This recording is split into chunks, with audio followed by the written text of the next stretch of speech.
Sharmila PCC ప్రెసిడెంట్గా వచ్చి charge తీసుకొని ఒక రౌండ్ పర్యటనలు చేసి మళ్ళీ రెండోసారి పర్యటనలు చేయడానికి సిద్ధమవుతున్నారు. అయితే తాను ఊహించింది ఏంటంటే వైఎస్ఆర్సీపీ శ్రేణుల దగ్గర నుంచి విపరీతమైన సింపతి వస్తుంది. తను చేసిన మంచి పనులు లేకపోతే తను పడిన కష్టానికి జగన్మోహన్ రెడ్డి గారు అన్యాయం చేశారని చెప్తే 4 కన్నీటి బొట్లు రాలిస్తే ప్రజలందరూ తండోపతండాలుగా వస్తారనుకొని ఊహించింది. అయితే ఇక్కడ జరిగిన విషయం ఏంటంటే ఎక్కడా కూడా షర్మిలని వైఎస్ఆర్సీపీ శ్రేణులు కానీ సామాన్య ప్రజలు కానీ పట్టించుకోవట్లేదు. పట్టించుకుంటుంది పచ్చ మీడియా అండ్ తెలుగుదేశం అభిమానులు ఇవాళ షర్మిలాని నెత్తిన పెట్టుకొని వాళ్ళు ఐటీడీపీ వాళ్ళు కానివ్వండి లేకపోతే సాధారణ తెలుగుదేశం అభిమానులు కానివ్వండి ఆమెను ప్రమోట్ చేస్తున్నారు. సో ఎక్కడా కూడా వైఎస్ఆర్సీపీ ఆవిడని ప్రమోట్ చేయట్లేదు. వైఎస్ఆర్సీపీ శ్రేణుల దగ్గర నుంచి ఆమె లేదు. కారణం ఏంటంటే షర్మిల కుటుంబానికి ఎందుకు దూరం అయింది, దాని వెనక ఎవరున్నారు అనే అవన్నీ కూడా బయటకు వచ్చినాయి. దీంతో షర్మిల సందిగ్ధంలో పడుతుంది అని చెప్పి వార్తలు వస్తా ఉన్నాయి.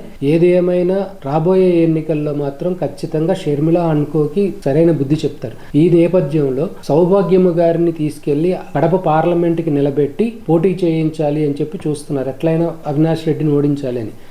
ఈ దృష్ట్యా ఒక వచ్చిన విషయం ఏంటంటే సౌభాగ్యమ్మ ఇండిపెండెంట్ గా నిలబడి తెలుగుదేశం కాంగ్రెస్ పూర్తి స్థాయిలో మద్దతు ఇచ్చినా కానీ ఆవిడ ప్రభావం ఏమీ ఉండదని తెలిసింది. సో దీనికి కారణం గతంలో వాళ్ళు ఏం చేశారు, గతంలో ఏం జరిగింది అనేది కడప వాసులకు పూర్తిగా తెలుసు. కావాలంటే దీన్ని మీరు రిఫరెన్స్ కింద ఉంచుకోవచ్చు. ఎన్నికల రోజు మాట్లాడుకుందాం.